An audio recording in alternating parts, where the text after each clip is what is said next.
This is the camera review of the OPPO Reno8 Pro. This intro is actually recorded using the OPPO Reno8 Pro. Now yes, this video is going to be mainly about the camera, but this device is also feature-packed with some great hardware. At the end of this video, I'll be giving you my opinion on whether I think this is worth the price or there may be some better alternates out there. Looking at the hardware really quick, you've got great build and design, the MediaTek Dimensity 8100 Max chipset, 4500 mAh battery with 80 watts SuperVOOC charging, gorgeous AMOLED display with 120 Hz of refresh rate, and of course, the cameras, which is what we'll talk about now. Looking at the cameras, they're like 40% of the entire phone back. They're huge. The main camera is a 50 megapixel f1.8 Sony IMX766 sensor. The second is the 8 megapixel f2.2 ultra wide angle camera. And finally, we have the 2 megapixel f2.4 macro camera.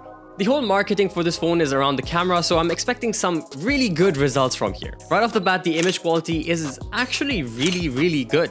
Both indoors and outdoors, you get great contrast, colors, the balance of the image is really good. Even in challenging HDR shots like this one, the camera handles this really well, both hardware-wise and processing-wise. Both the main camera and the ultra-wide give you pretty comparable results, but of course the main camera is way more superior than the ultra-wide.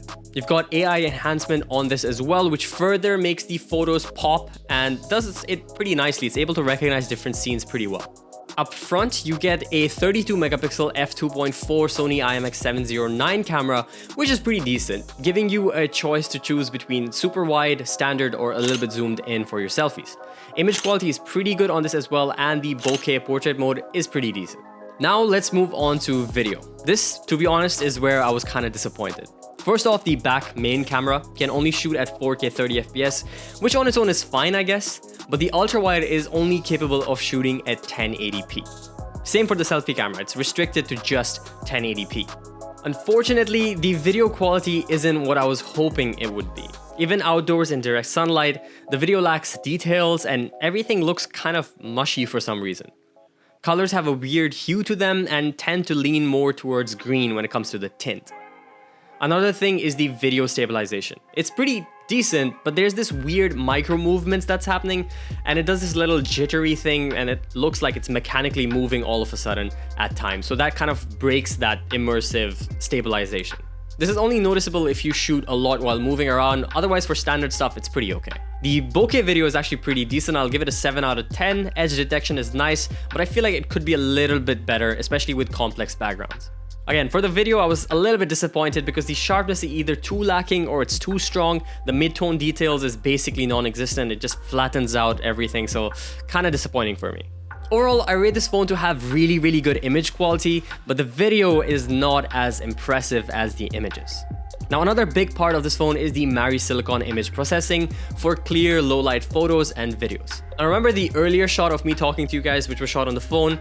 That was shot in the dark room. It's relatively dark in here, but it handled it pretty well. So you can kind of get an idea of what that's going to be like. As for images, I'm posting some low light test shots outdoors on Instagram in the next coming days. So make sure you follow us over on Instagram to see them in slightly better resolution. Now it's time for the verdict. What do I think about this phone camera? Given the price point of 3,499 ringgit or $790, this phone is priced mid to high range for a smartphone. When it comes to the phone overall, I think it's definitely worth it. Given the AMOLED display, built-in design, processor, battery, charging, it's a great phone within that range. But if you're talking about just the camera alone, like if that's the main reason you're buying this phone, I believe this isn't the best pick for that price. If all you care about is the camera, I recommend checking out the Samsung Galaxy S22 Ultra, the Vivo X70 Pro if that's on Android, and the iPhone 13 mini if you're looking for iOS. They're within the same price range, but the camera is significantly better, especially for video. Now you can check out some of those other videos that we've done over here, or here, somewhere here. But yeah, this has been Umar from ProductNation. Really hope you guys enjoyed this video, found it useful. Thank you guys for watching, and I'll see you again in the next video. Make sure you check out our Instagram for all those pictures I talked about, and I'll see you next time.